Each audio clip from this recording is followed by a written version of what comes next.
biso yango wana Nzambe ayokaka biso ba mama. Losamba ba mama Nzambe ayokaka yango. Atikaka biso ata moke te baningami na Nkolo. Soki otali ba mama lelo eza mawa pe pasi. Nazokenda nga kosuksana na verset moko awa na 1 Corinthiens 11. 1 Corinthiens 11. 1 Corinthiens 11. 1 Corinthiens 11 balobi nini? Po botala mosala ba mama bazosala. Bazobanga sulu Nzambe te. Yango babi 1 Corinthiens 11 ebi na biso. Bizale ya basi na mibali na ntango ya losambo. Na ntango ya losambo bizale ezalaka ndenge nini? Baningami milimbisa. Po ndako ya losambo ekomi mpenza naloba ndenge nini ekomi naloba nini ebimi kaka poubele na kanisa pa ya losambo. Ba oyo kuna baganga, ba oyo kuna mwalika moke bagangi kuna soki ndenge nini ala babiki ba mama bozala na botosi. Ba mama bozala na botosi ntango mama akoti na etonga na botosi nyonso. Tozwenga ndenge ba mama bazalaki liboso. Akoti na eglise ta mwana mama gunzami azokende malembe malembe. Ngaza komona ndenge wana ba mama bazotama malembe malembe. Mais lelo muta akoti na eglise ta atombole longi mbangu akipuku te soki pe talon yoka pe talon koko koko koko koko ye kutuna aza na ye kuna te. Donc ye bomona ye muta akoti na kati ya eglise. Ndeko na nga oza komikosa. Tozwaka ndambo ya 1 Corinthiens 11 bino moko botanga na ndako. Nkolo nakumisi bino na ndenge bokanisaka nga ntango nyonso. Pe ndenge botosaka mitindo oyo ngai moko nazwaki pe nayebisaki bino. Eske totosaka yango? Totosaka yango? Tomituna question. Kasi nalingi ete boyeba lisusu likambo oyo. Kristo azali mokonzi ya mobali nyonso. Mobali azali mokonzi ya mwasi na ye. Pe Nzambe azali mokonzi ya Kristo. Pe mobali nyonso oyo asambelaka to asakolaka na nguya ya molimo na kati ya losambo soki alati ekoti abebisi lokumu ya mokonzi na ye. Nazwi parti oyo mpona lakisaka mibali namona kutu bango te batosaka pe mingi po mona mobali na ekoti na etonga eza pasi. Do batosaka yango penza. Bayebi awa na 5. Mwasi nyonso oyo asambelaka to asakolaka na nguya ya molimo na kati ya losambo soki alati kitambala na moto te abebisi lokumu ya mokonzi na ye. Amen, alleluya. Yango nazalaki na nkala besoin numéro 5 oyo mpona komona na kati ya betonga ba mama nyonso mutu pelele, ba mama nyonso ba plante, ba mama nyonso ba mèche. Mais tia kitambala na likolo. Mutu apimi lo plante ya te, mutu apimi kitambala, tia kitambala na mutu. Yango balobi yango na 1 Corinthiens 11:5. Mwasi nyonso zana kene malembe bolimbisi ya ba mama. Mwasi nyonso oyo asambelaka to asakolaka na nguya ya molimo na kati ya losambo. Bayebi na kati ya losambo.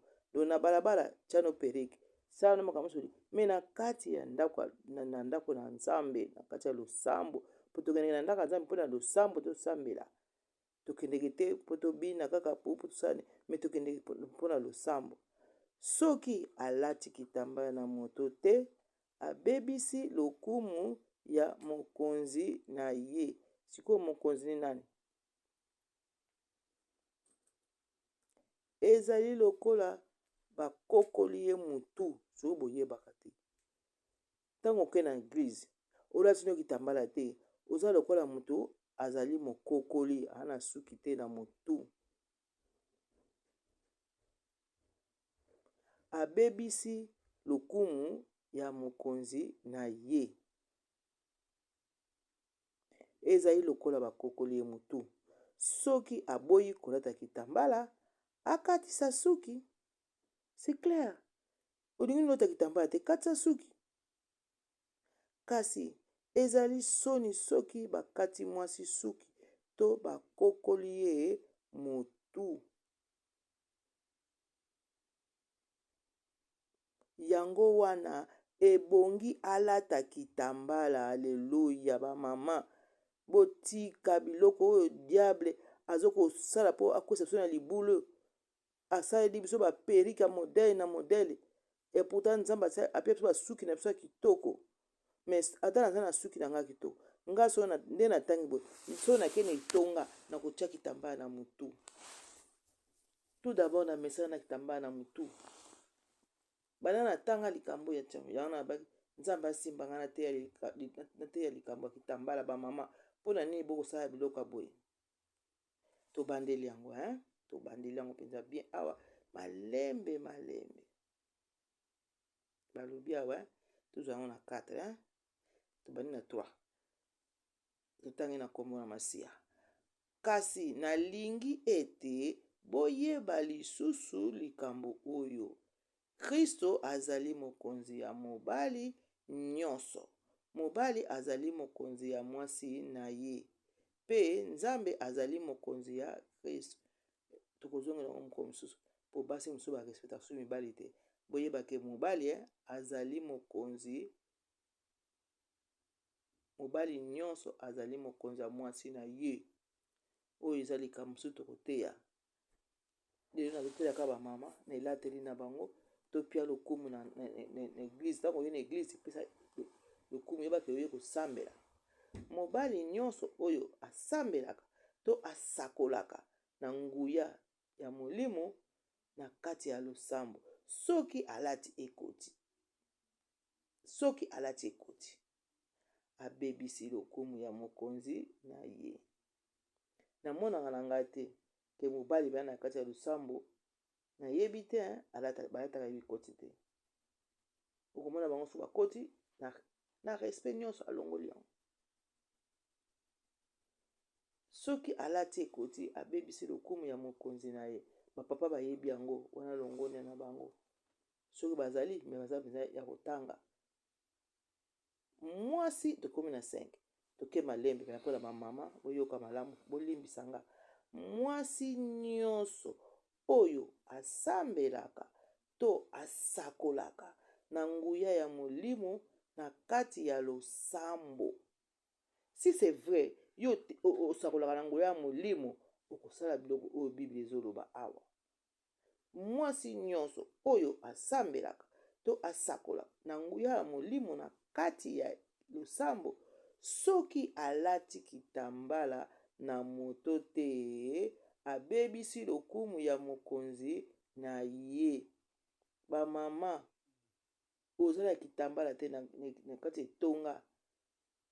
Yanga basali na nzambe. Bote ya bamama. Bote ya bamama. Bazongisa lokumu ya mokonzi. Soki aboyi kolata kitambala, akatisa suki. Yoki yango? Kasi ezali soni soki bakati mwasi suki to bakokoli ye motu. Ezali soni soki bakati mwasi suki to bakokoli ye motu. Yango wana ebongi alata kitambala. Olati kitambala ya kisobomi motu na yo. Oyebi suki eza eloko moko foto batelaka yango mingi. Tango kola zobake alata kitambala me obateli motu na yo. Bato mi basalaka bato mabe a partir ya suki azwa kaka suki yo suki nyonso otandi libanda omiteki.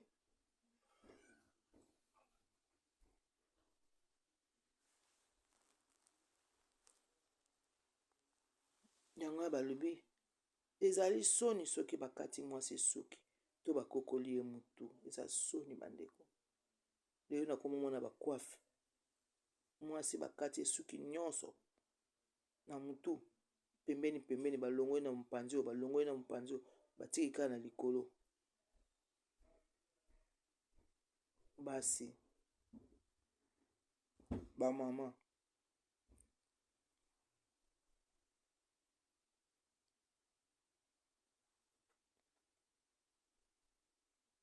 yoka awa 7 ya solo mobali asengeli te alata ekoti na motu mpo azali lokola elilingi ya Nzambe oyo elakisaka lokumu na ye. Kasi yoka point toza nango, kasi mwasi azali lokumu ya mobali na ye, pamba te mobali abimaka na nzoto ya mwasi, pamba te mobali abimaka na nzoto ya mwasi te, kasi mwasi nde moto abimaka na nzoto ya mobali. Mwasi nde moto abimaka na nzoto ya mobali.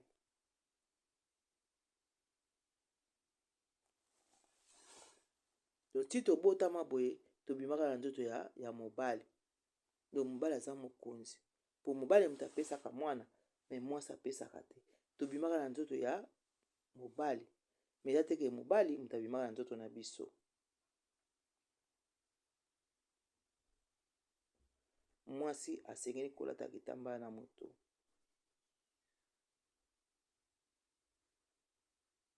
Mwasi azali lokumu mobali na ye. Mwana bozwa ngona 8 pamba te mobali abimaka na nzoto ya mwasi te. Mobali abimaka na nzoto ya mwasi te, kasi mwasi nde abimaka na nzoto ya mobali.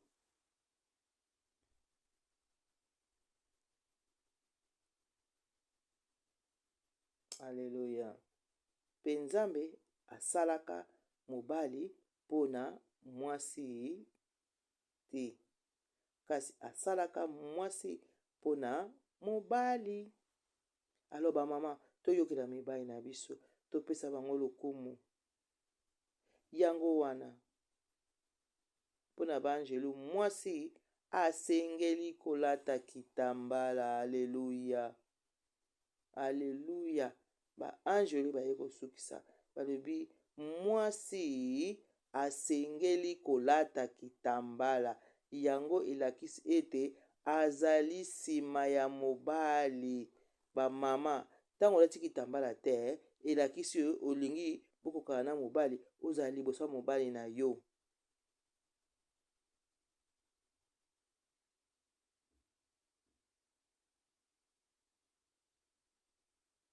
Nzoka nde na miso ya nkolo Yesu, na miso ya nkolo na biso, mwasi azali mpona mobali, mobali azali mpona mwasi.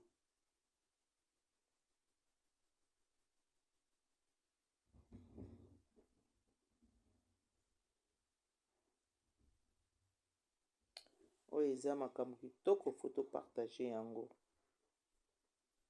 Nayebi ke basali na Nzambe bakozwa temps ya koexplike bamama valeur ya bamama, esika bamama.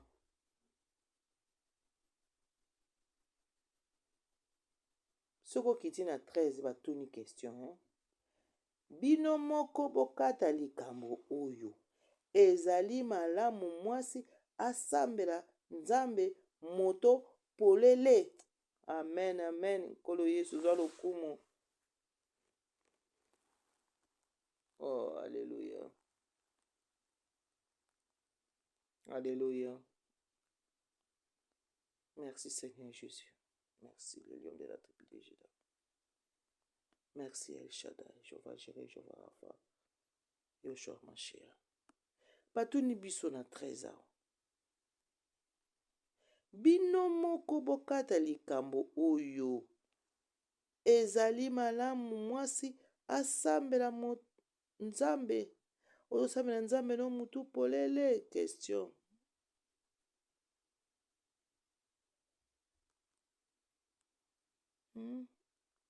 Bamama botika kolanda biloko ya mokili. Lobi tokoteya sesa na biloko ya mokili. Botika kolanda biloko ya mokili. Biloko wana Nzambe asala yango te. Nzambe adesina biso bien. Batu mwindo lelo tokoma korige Nzambe totonzi baproduit na nzoto. Nzambe asala biso basuki na biso ya crépi, lelo tokomi kosala kaka baplante bameshe, fo totonza bameshe na mutu mpo tobima mpe bien.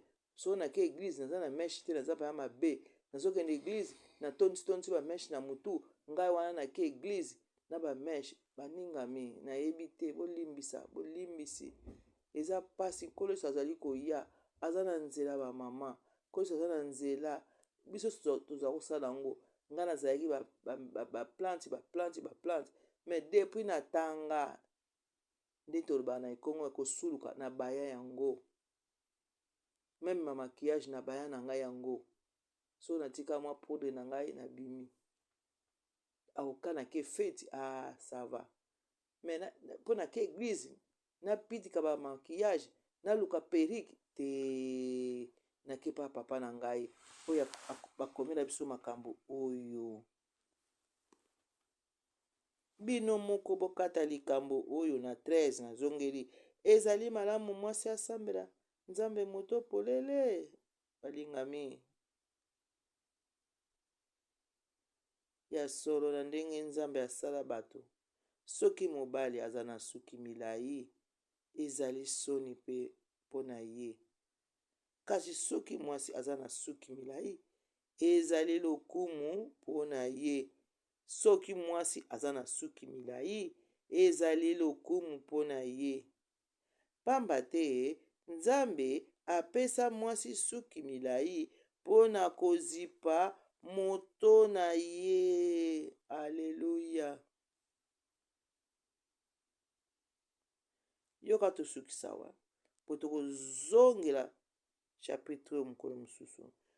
Nzoka nde soki moto alingi kotia tembe na likambo yango, nalobi na ye boye, ezala nga to na baeklezia ya Nzambe, tomesana kotia na tembe te. Ya alleluya, amen. Tokozongela yango balingami, eza esengo mingi, elengi mingi. Bamama nabeleli bino, bamama mbala sambo, bamama tozongela Nzambe, tobikisama. Biloko ya mokili ezali pamba. Monguna asala yango mpo ayebaki ke ye akosuka mabe. Alors funa asala boye mpo na mema bamama bana Nzambe. Mingi bamama bazokwesa bato ya kosakana te. Tala kaka so mona mobali atie soki azalaki peri te aketia baperike abima. Mais mwasi nyonso soki atie perike te mpo na ye aza kitoko te, soki atie maquillage te mpo na ye aza kitoko te. Alors ke ngai aloba kutu ebebisaka kutu bien, ebebisaka. Baboyeli bino te mpo baloba te ke ye mama nono ngai naza mosantu te, mais nazoteya kaka oyo ekoteli ngai na motema mpo ezopesa ngai mawa, nakovanda na télévision, nakovanda boye na salon, nakotala TV. Baeglize nyonso okomona bamama baperike ngai abime. Ça c'est quoi? Oyo ekomi nini vraiment?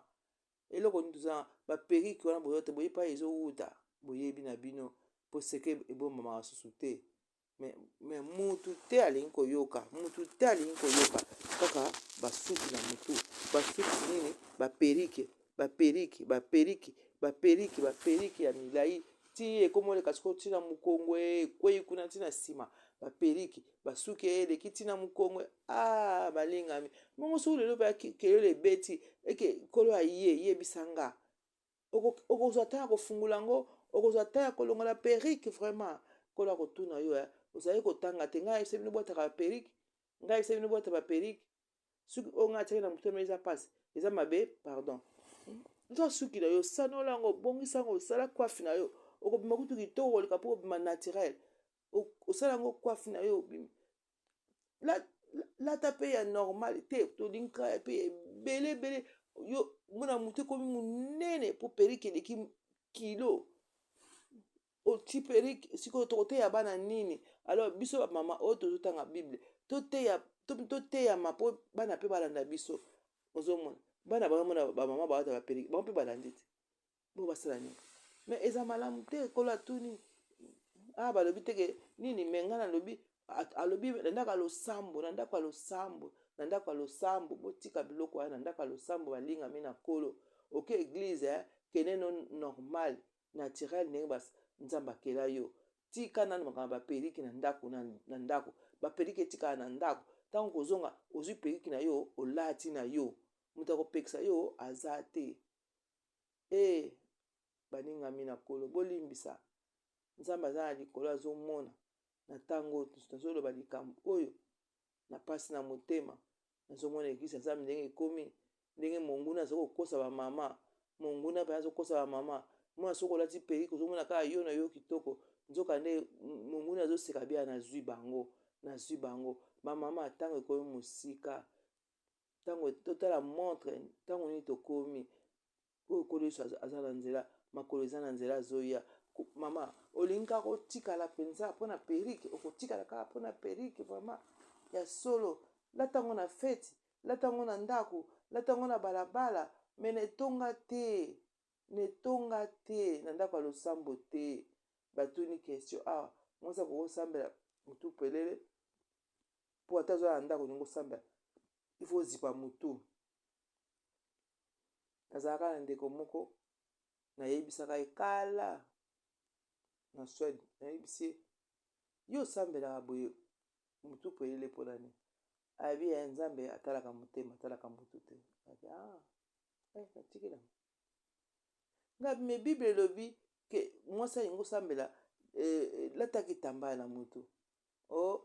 Wana te, nga nasambelaka na nga boye sa bitambala esalaka eloko te. Makambo nasengaka nzambe apesaka. Moto ndenge wana okontinue te, natiki na nga mpo balobi na biso ke biso bana nzambe totyanaka tembe te. Soki liloba moko ebimi ya bien oyo eza na avantage na biso, tolobi amen, tondimi tochange. Periki omemanga nulle part. Nabotamaki na periki na mutu te, mokolo mpo okufa na periki te, ata kutu batie yango na mutu okoyeba susu te. Ozomona yango moni awa basali baje ozotambola ko oyebi te bayeba bendi yo periki yango na mutu. Ale otikali ndenge moto apwelele soni te. Ozomona nde bakomosaka na biso. Bango basali babiloko wana aisiko bakomi kosakanela biso. Ozomona bosala makasi bamama, bosala makasi. Nzambe akela biso bamama kitoko makasi. Ntango moto atali oyo asepeli na mama kitoko eza te ko ebakisama. Oyo akobakisama wana ebebisaka. Bamama bolimbisa ngai na kombo ya Yesu Kristo oyo azali mokonzi mpe mobateli na bino ya biso banso. Bolimbisi. Nzambe apambola biso. Amen.